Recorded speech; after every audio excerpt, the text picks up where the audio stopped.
Anggota Exco PSSI mengonfirmasi bahwa tidak ada rapat Exco yang dijadwalkan untuk membahas pelatih Timnas Indonesia. Sumarji yang juga menjabat sebagai manajer Timnas Indonesia menegaskan hingga kini tidak ada undangan untuk rapat Exco PSSI. Sebelumnya Wakil Menteri Pemuda dan Olahraga Taufik Hidayat mengatakan PSSI akan mengadakan rapat Exco untuk membicarakan pelatih baru. Dikutip dari laman kompas.com, anggota Exco yang juga manajer Timnas Indonesia, Sumarji menyebut belum ada undangan rapat Exco untuk membahas pelatih baru. PSSI masih belum menentukan pelatih Timnas yang baru menggantikan Patrick Kluivert. Namun sejumlah nama ramai dibicarakan publik. Nama mantan pelatih Timnas Indonesia, Sintayong, kembali mencuat. Secara terang-terangan, STY juga membuka hati jika tawaran datang dari PSSI. Kemudian ada Jesus Casas. Ia pernah menjadi pelatih Irak dari 2022 sampai 2025 dan meraih juara Piala Teluk 2023. Selanjutnya ada Timur Kapadze yang sukses membawa Uzbekistan lolos ke Piala Dunia 2026. Saat ini posisinya adalah asisten pelatih Fabio Cannavaro. Yang terbaru ada Frank de Boer. Ia pernah melatih Inter Milan pada 2016. Sempat juga menangani timnas Belanda dari 2020 sampai 2021. Saudara, sejumlah nama disebut-sebut bakal menangani timnas pasca dipecatnya Patrick Kluivert. Yang terbaru muncul lagi nama Sintayong yang mengaku akan memprioritaskan Indonesia sebagai pilihan utama jika mendapat tawaran lagi. Apakah STY akan kembali melatih timnas? Kami akan membahasnya bersama dengan analis sepak bola. Sudah ada Bung Wesley Hutagalung. Selamat sore Bung Wesley. Selamat sore, Mbak Tia. Ya, Bung Wesley, seberapa besar sebenarnya menurut Anda peluang STY kembali untuk melatih timnas Indonesia jika kita melihat dari hubungan terakhir antara PSSI dan juga STY? Ya, ini kan drama nggak berkesudahan dan kalau kita lihat cerita-cerita itu sudah dipanaskan oleh penerjemah STY ketika di timnas JJ yang terus-menerus berbicara di banyak kesempatan, di berbagai kesempatan soal cerita-cerita masa lalu, seperti ingin mengembalikan nostalgia, seperti ingin mengatakan bahwa STY itu tidak akan berpisah dari Indonesia. Ceritanya kan terus dikembangkan oleh konten-konten kreator juga. Bagi saya, pertanyaan pertama saya adalah apa alasan utama PSSI ketika memutus Sintayong itu harus menjadi alasan juga diperjelas kenapa kita memakai Sintayong lagi setelah kita melepas tanpa alasan yang kuat, lalu apakah kemudian kita akan ambil lagi? Kecuali ini Mbak Tia, karena saya pernah berbicara bahwa ada 2 cabang olahraga yang itu membutuhkan persetujuan istana untuk ketuanya, bulu tangkis dan sepak bola. Itu pernah saya tanyakan kepada mantan ketua PBSI dulu dan dia mengatakan kalau istana sudah menyetujui, nggak ada yang larang. Tapi kalau istana bilang enggak, mau goyang gimana juga, mau kampanye gimana juga, susah. Nah, apakah ada tekanan dari istana untuk kemudian mengembalikan STY?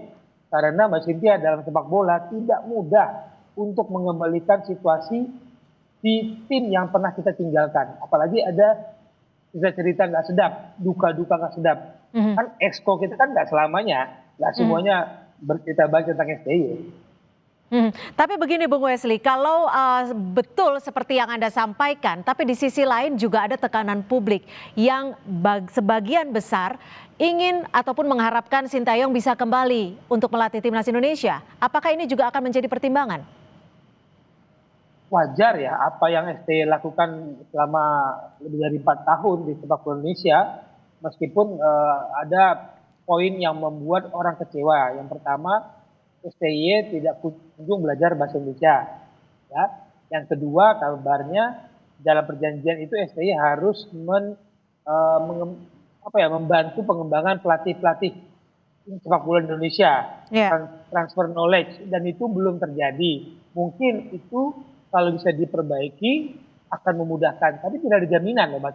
Tidak ada jaminan kita akan kembali dalam formasi ketika STY meninggalkan Indonesia setelah mengalahkan Arab Saudi. Karena tekanan itu akan terus tuh dari pihak-pihak yang tidak suka, bahkan dari internal PSSI sendiri pasti ada usaha-usaha itu. Karena kalau kita mengembalikan STY, bukankah wibawa ketum akan jatuh?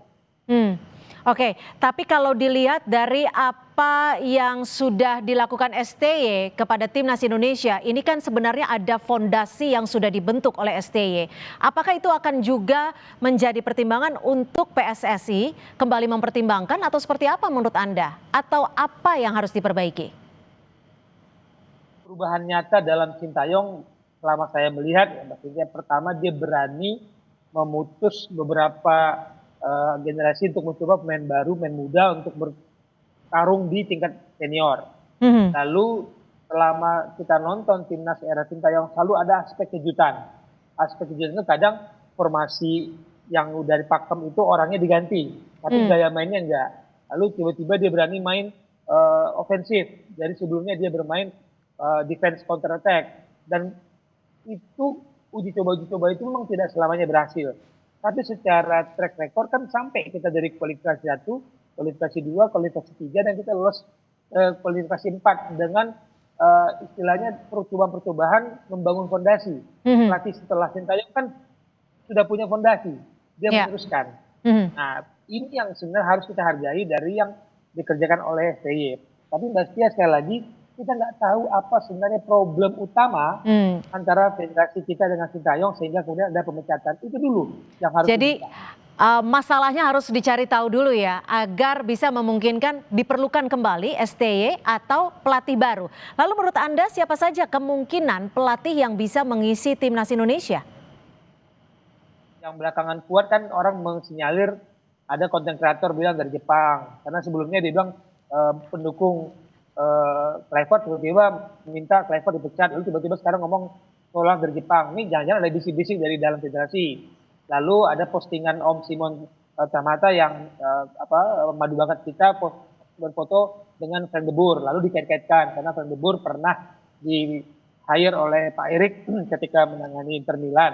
Tapi jangan lupa di Inter Milan dia dipecat dengan prestasi ketika itu 14 pertandingan 7 kali kalah. Mhm. Lalu di Crystal Palace dia dipecat juga dengan 5 pertandingan 4 kali kalah. Lalu terakhir di Al Jazeera di Uni Emirat Arab dia juga dipecat sebelum waktunya. Jadi track record dia itu kurang menyenangkan. Sampai Ya. pelatih Jose Mourinho pernah mengatakan ketika dia di Crystal Palace tuh, Frank de Boer dibilang pelatih terburuk sepanjang sejarah Premier League. Tapi yang kita butuhkan sekarang adalah pelatih yang benar-benar mau mengerti sepak bola Indonesia, itu Mbak Cynthia. Bukan Mhm. kita ini membangun sepak bola harus dengan sistem, cukup dengan nama besar. Nah, itu harus disatukan antara sistem dan nama besar. Oke. Mungkin nama besar sebagai daya tarik, tapi sistemnya jangan lupa. Sistem menjadi salah satu hal yang patut dipikirkan. Bung Wesley, kalau saat ini kita memiliki kekosongan kursi pelatih, seakan membuang waktu. Padahal kita dihadapkan dengan FIFA Matchday, kita juga dihadapkan dengan Piala Asia. Ya, FIFA Matchday tanggal 9 sampai 17 November ya. Mungkin saja kita sudah punya, mungkin saja kita caretaker, itu mungkin. Karena pertarungan internal di federasi itu mengagetkan juga ketika wakil menteri bisa berbicara mewakili sebuah cabang olahraga, lalu semua orang mengatakan pemecatan Patrick Kluivert atau bukan pemecatan, mutual atau kesepakatan bersama itu tidak melibatkan Exco. Lalu keputusan-keputusan one man show Pak Erik disebut yang menentukan pemilihan ketumnya ke pelatih kepala. Jadi ini pasti ada tarik ulur karena desakan netizen itu juga akan menyangkut kredibilitas Pak Erik sebagai ketua umum. Oke. Apakah kemudian pemilihan kembali Sintayong tidak mempengaruhi harga diri Pak Erik? Jadi tarik ulur itu pasti banyak kepentingan. Jadi artinya Anda Banyak. juga menyebut ada kepentingan federasi terkait kepemilihan. Nah, pasti Mbak, dan jangan lupa biayanya mahal itu pelatih-pelatih luar itu. Kalau katakanlah Mark van Bommel katanya, salah satu muncul ya dari Belanda, itu gajinya di luar sana di waktu di klub LJ itu 12,4 miliar per bulan. Oke. Kalau mau Erik ten Hag 16 miliar per bulan. Itu nama-nama besar. Tapi berarti menurut Anda sendiri peluang STY kecil kemungkinan? Tidak, tetap terbuka sehingga Pak Tetap Erik mau terbuka. nggak mendengar suara-suara orang banyak, dan keputusan itu jangan keputusan Pak Erik, itu Hmm. keputusan Exco dan ketua umum Tapi kan ini STY jangan juga sempat hanya menyebutkan bahwa yang penting ada kesungguhan. Apakah ini juga bagian dari kode STY? kode itu sudah dimulai tadi saya katakan, JJ terus-menerus menggulirkan konten-konten soal STY bisa saja, tapi kesepakatannya dari kesepakatan kalau STY minta kesepakatannya ada ini, dari federasi juga ada kesepakatan yang Baik. belajar bahasa Indonesia, transfer knowledge itu jangan sampai nggak terjadi. Kita butuh ilmu STY untuk latih-latih kita butuh itu. Oke, baik. Terima kasih atas analisa Anda, Bung Wesley Huta Galung sudah bergabung di Kompas Petang. Selamat sore.